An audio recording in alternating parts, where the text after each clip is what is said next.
Hello, listeners. So, this is season 1, episode 2 of my Star Wars Government podcast. And so, the first episode was about why I am doing this, what this will be about, to get you to know what this is going to be about. And so, now the second episode will delve more into the system of government and maybe get onto education as well.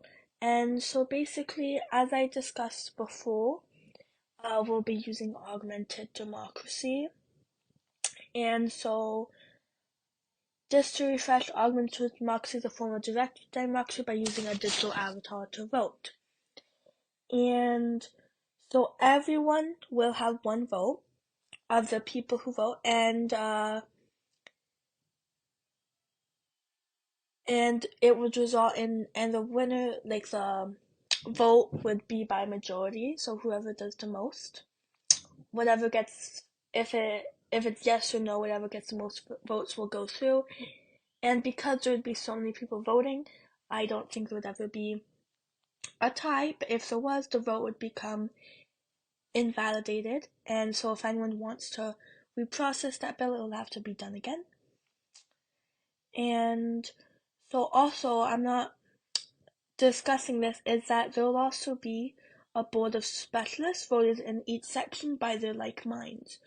So like agricultural, like you know how we have in most countries there's a ministry board of agriculture, education. It will be things like that of people, and instead of them being politicians, it will be people who are most advanced in their field, and all of them who are in that field will vote for the one person to represent them. And so these people will like anyone can submit a bill, but these people will be the ones who will probably be mostly submitting things, and they have 5 vetoes for the whole year. So in case like maybe it's voting about a specific issue and they think the public is wrong about this, the public will be invalidated and they'll use a veto to get their point across. Like if they need us like agriculture, if they need some certain land to be repurposed and the public says no, but they really need this, they will do yes. Because obviously everyone, now these people will not have votes. The board will only have vetoes, but being able to mostly be proposing bills and lobbying for their bills. But this is to make sure that since everyone doesn't have sufficient knowledge on topics, they will be able to help make sure everything goes past. Because I know it's a bit technocratic, but sometimes with democracy, and in most democracies, there are fail-safes against democracy or certain things to limit democracy, because sometimes people do not know what's best. And we don't have all the knowledge on everything, and these people are very specialized in their knowledge.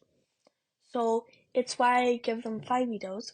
Of course, it would be discussed, this is just my point of view, of making sure that they can get certain points across and make sure that the world operates how it should be. And so what there will also be is an overseer.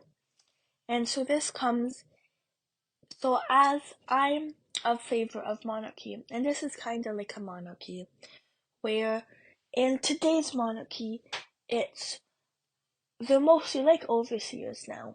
They advise and they overlook certain things, make sure the government's doing everything properly and there's no corruption. And so these people will do just that. So in as babies, they'll all be, hopefully we'll have artificial rooms, but other than that, babies will be genetically edited and they'll be raised as a group but also individually specialized by using AI, robots, and people in a certain location. And basically when it first comes up, now the first thing will probably be a vote of who should be the overseer, but after that, there will be a lottery system for babies who have the most qualities or traits that would be good in overseer, and they will be chosen from that. And those people will be raised only to study what that job entails, kind of like a monarchy in that sense. And so essentially they will have a board of people helping them, and these people will be chosen, or they will actually be the ones who actually want to go into this field to help the overseer. And so basically what they will be doing is they will be making sure no corruption's going on, everything's working properly, there's no problems with this in the society. And so basically once they reach 50 or whatever age is deemed close to death or whatever, is that basically another lottery will be chosen, and so they have a amount of time for that person to be raised to do it, and then once they're raised, the new overseer will take over. We're also getting help from the old overseer. And basically in this line of work, as life lengthening techniques will probably become more will be more proficient and will probably be happening a lot more, like we'll be able to extend lifetimes, is that basically the amount of time that you work will be the amount of time you get to retire. And so in this society, everything is based on how useful you are to society and about the quality of life. And so essentially, the amount of time you're working is the amount of time you have to retire. And so in this society, not everyone is forced to live in this society. This society will be gated, and for people who don't want to live in it, they can leave the society, but they can never come back in. And if they have children and the children want to come in, they can't be allowed back in because they haven't gone through the same things the children born in that system do. And so essentially, they can either leave or they can be humanely disposed of, probably by gas or something in their sleep, and then their bodies will be used to either as fertilizer or something else to help society grow. So the whole point of this system is it's a utilitarian collectivistic system, and also it's a bit of communist in there as well, communism.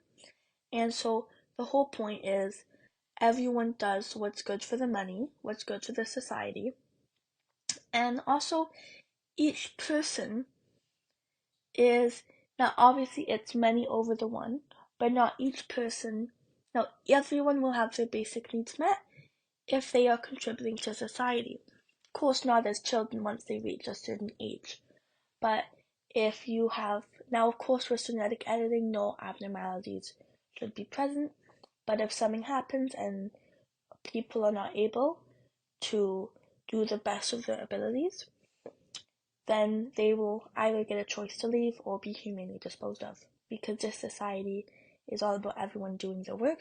And of course, each person, even though they'll have their basic needs, each person is not always equal, because if there's a doctor who is close to curing cancer that will save millions, they're of course worth more than hundreds of thousands of ordinary workers, because they could save millions.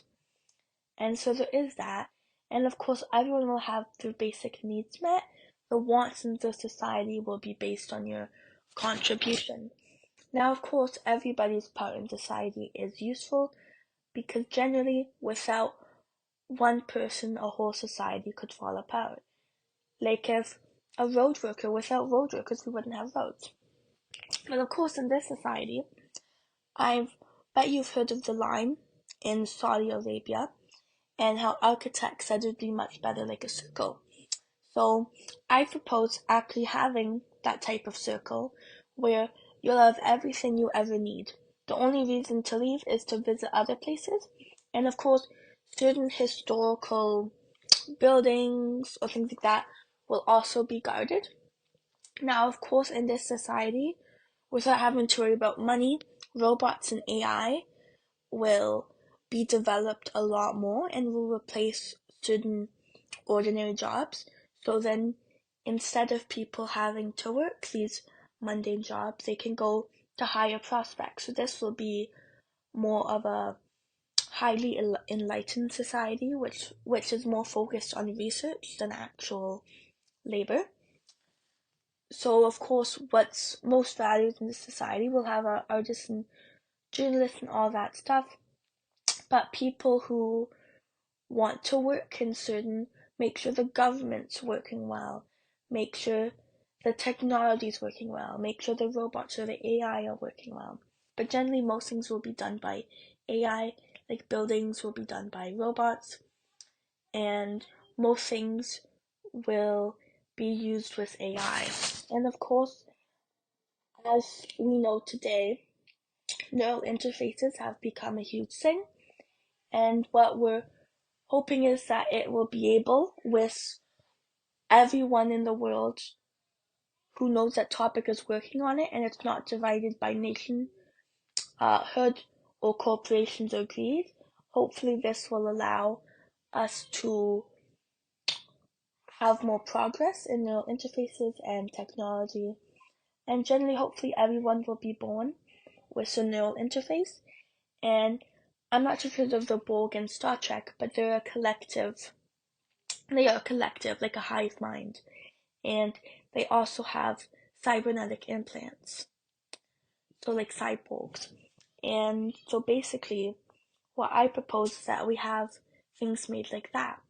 But as children, education will be extremely specialized. Everyone will, at first, as they are young, they'll be raised with a general education, but they'll be, of course, they'll be raised together, and but generally education will be individualized, and of course there will be room for socialization.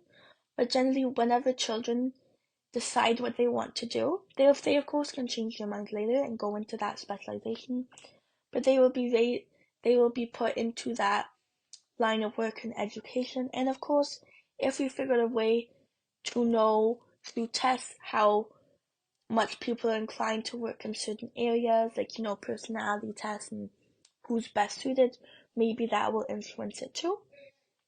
But generally, they will then be put into that work. And as mentioned before, these circles, each one will be specialized. Like, there will be places for children. This is where the children will be raised. And there will be for the agriculturalists, for the researchers, for the roboticists. So then generally, everybody's raised in those areas, so it makes it easier. And of course, with, as I said before, there's specialists who will be elected. If they're all together, it will make it a whole lot easier. And of course, as we know, our population on Earth today is getting too hard for humanity. And so, essentially, I want to be in certain locations, but so that we will basically be isolated from nature to make sure we are not affecting animals in any way. And this will probably be a vegan society, but it will be by what is deemed most nutritious. And of course, with new technology in using cells to make food and 3D printing food, that will have all the nutrients we will ever need. Hopefully that will help. And of course, there has been theories that maybe we just might be able to take a pill one day and that will have all our nutrients we ever need, all our proteins, and so hopefully that will make to a better contributing society. And as I said before, now this is for, all of this I've discussed is for before we have highly evolved, but once we're able to reach like the Borg or collective, none of this will be needed, as everybody will be so close together that there will be no need for any of this, because all the information that you'll ever need is right in your mind, and you'll be able to connect with others. And of course, in the Borg, there's regeneration chambers, or things for children to be raised in so they'll mature faster while still connected to the rest of the collective. And I think this is a very good thing because this will make a very specialized and healthy society. And of course, with cybernetic implants, depending on what they want to do, that might be changed for their specialization, but this will create a more fruitful society that is more focused on the betterment of humankind and society. And as a collective, it will make, because in this state, as I said, I'm a Hobbesian, so I don't believe what's best in human nature. In a collective, since everyone feels each other and their thoughts are all connected, there will be no need for a high security state as would be placed in before. And since there is no currency, of course, once a collective comes about, everyone will be working together. There'll be no need for currency. But of course, as a time is like, there will be no money and all basic needs will be met. But for want, we'll have a social credit system, which will be used through AI surveillance and 3D, facial recognition technology. And of course, it can be also used by people's complaints or comments about certain people. Will be used on how for up they can go in society, what type of person they are, what they can get for want, to make sure it's a more peaceful and nice society and no one's corrupt and there's no crime. So, and as I think, there can be no such thing as a utopia. For most people who don't know, utopia is a kind of falsehood. Like, it's not real, it can never be done. So I think the highest thing we can get to a utopia is a dystopia. And I think in many books I've actually liked these dystopias because it's generally most people think they're in a utopia, and I think that's good. But I think what they miss out on is that people should know they're in a dystopian lens, and this is what I want, for people to realize this but know that this is the best way.